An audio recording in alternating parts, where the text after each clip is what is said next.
Bom dia, meus irmãos. Nossa leitura de hoje, Jeremias, capítulos 1 e 2, iniciando o livro do profeta Jeremias. Palavras de Jeremias, filho de Ilquias, um dos sacerdotes que estavam em Anatote, na terra de Benjamim.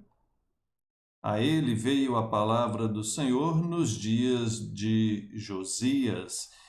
Então, ele se identifica claramente aqui. Nós podemos localizar a época, o tempo aonde ele viveu e exerceu o seu ministério profético.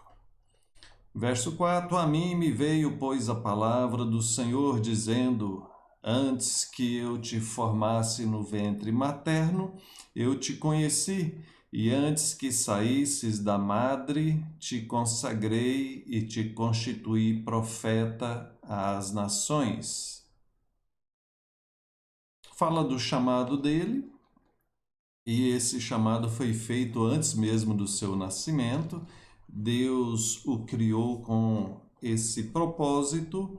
Isso nos faz pensar em algumas questões. Primeiro, de que Deus, o eterno Deus, tem um propósito na vida de cada um de nós. Nos faz pensar que esse propósito ele é definido por Deus desde a eternidade.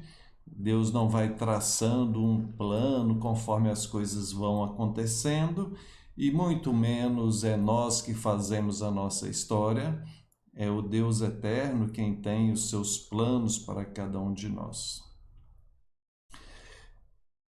Verso 6, Jeremias responde para Deus: Ah, Senhor Deus, eis que não sei falar, porque não passo de uma criança. Fez lembrar também Moisés, né? Moisés, quando Deus chama ele, ele também, Senhor, eu não sei falar direito, eu sou gago, né? E nós geralmente temos essa tendência a dar desculpas para Deus, para não fazer a obra dele, né? Deus responde: Não temas, porque eu sou contigo para te livrar. Verso 11: Veio a palavra do Senhor dizendo: O que você vê, Jeremias? Respondi: Vejo uma vara de amendoeira. Verso 13: Outra vez veio a palavra do Senhor dizendo: O que vê? Eu respondi: Vejo uma panela ao fogo, cuja boca se inclina para o norte. E aí Deus vai dar a revelação: é do norte que vem o mal. É uma forma característica, né, de Deus falar com os profetas. Deus dava uma palavra, vai e diz assim. Aí o profeta ia e transmitia o que Deus mostrou para ele. Assim diz o Senhor, tal, tal, tal. Também através de visões, Deus dava visão, e aí daquela visão, igual aqui, uma vara de amendoeira, depois uma panela que estava no fogo, e Deus foi dando a interpretação do que ele queria falar com aquelas visões que estava dando ali para o profeta. Então, Deus tem suas formas. O problema, sabe o que acontece? É que hoje em dia algumas pessoas ainda querem fazer desse jeito, como se fosse lá na época dos profetas, né? Deus concedendo uma visão, Deus concedendo um sonho e Deus falando de outras formas. Mas a Bíblia mostra claramente que o ministério profético teve o seu tempo e que encerrou com João Batista. João Batista foi o último profeta, e hoje nós temos a Bíblia, a palavra do Senhor, e é através dela que Deus nos fala. Então Deus está falando com você nesse momento que você está ouvindo aqui, lendo a palavra de Deus. Deus fala com você quando alguém lê a Bíblia e faz um sermão, faz um estudo estudo bíblico, ou quando você sozinho lê, ou quando você ouve um trecho da palavra de Deus, seja numa música, seja numa leitura, seja numa citação, numa mensagem. Se é a palavra de Deus, se é extraído da Bíblia, é palavra de Deus. Prosseguindo aqui, capítulo 2. A mim me veio a palavra do Senhor dizendo: vai, clama aos ouvidos de Jerusalém. Verso 5: Assim diz o Senhor: que injustiça acharam vossos pais em mim, para de mim se afastarem, indo após a nulidade dos ídolos? Veja, Deus vai falar aqui com esse povo a partir desse momento, usando a vida do profeta Jeremias, falando a respeito da idolatria daquele povo. Um pecado seríssimo, e que Deus levantou Jeremias para confrontar esse pecado, né? Então Deus está falando que eles praticaram injustiça, se afastando dele para seguir ídolos.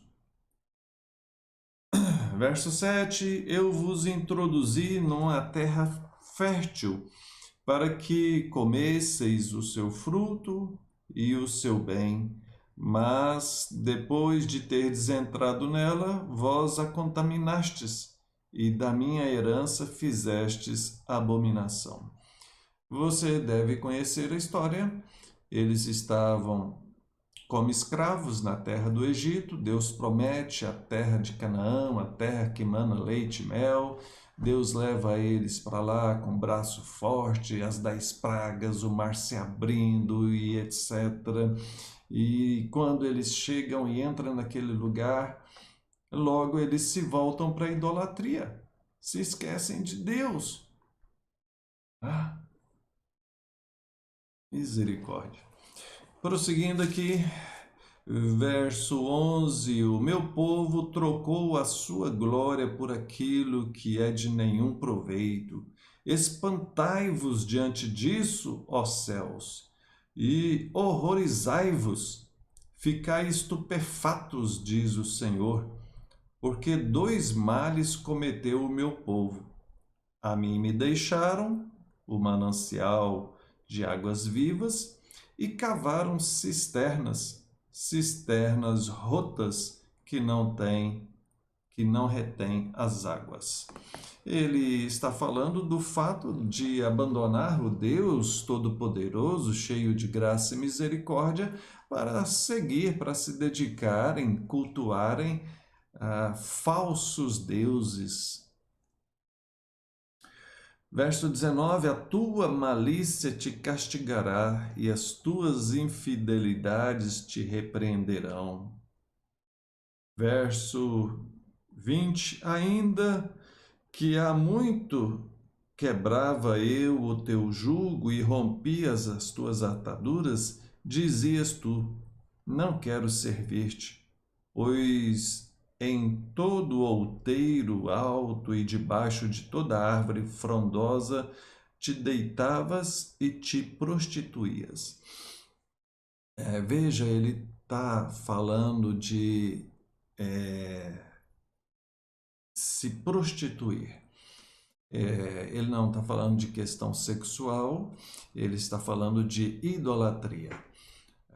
O sentido bíblico é que nós pertencemos ao Senhor. Nós, como igreja, somos a noiva e Ele é o noivo. Nós temos um compromisso de fidelidade com Ele.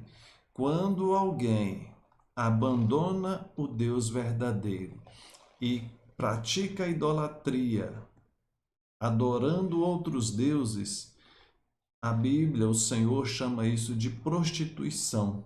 É uma traição, é um adultério, é abandonar o Deus verdadeiro, o qual nós prometemos fidelidade, para poder ir adorar, se entregar a outro, que é, no caso, um ídolo, um falso Deus. Por isso a Bíblia vai em várias vezes chamar essa questão da idolatria, comparar isso com a questão da prostituição, do adultério. Entendido bem isso aí? Seguindo em frente aqui, verso 27, eles dizem a um pedaço de madeira, tu és o meu pai, e à pedra tu me geraste, pois me viraram as costas e não o rosto. Mas em vindo a angústia dizem, levanta-te e livra-nos. Eles se entregam então aos ídolos construídos de madeira ou de pedra, né? Deus tenha misericórdia, meus irmãos. Jamais abandone o Senhor. Você prometeu ser fiel a Deus, então seja fiel a Deus. Cuidado, porque idolatria não é só essas estátuas feitas de madeira, de barro, de gesso, sei lá. A idolatria é quando você coloca qualquer coisa acima de Deus. Pode ser, às vezes, o dinheiro. Tem gente que ama mais o dinheiro do que a Deus. Às vezes, é uma pessoa. Alguém ama mais uma pessoa do que a Deus. Às vezes, é a carreira, é o trabalho, é a fama. Às vezes, é a saúde, né? Quando alguém perde a saúde e fala, acabou minha vida, agora... Quer dizer, a saúde era o mais importante? Não, o mais importante não é a saúde, o mais importante é Deus. Por mais que amemos alguém, por mais que desejemos saúde, por mais que o dinheiro seja importante, nada é superior a Deus. Qualquer coisa, repito, qualquer coisa que você colocar como sendo mais importante do que Deus, você está caindo no poço da idolatria. Muito cuidado. Vamos orar? Senhor, obrigado por tua palavra. Nós te louvamos, te bendizemos, pedimos a ti perdão se alguma vez colocamos algo acima de ti. Em nome de Jesus. Amém. Deus abençoe e até mais.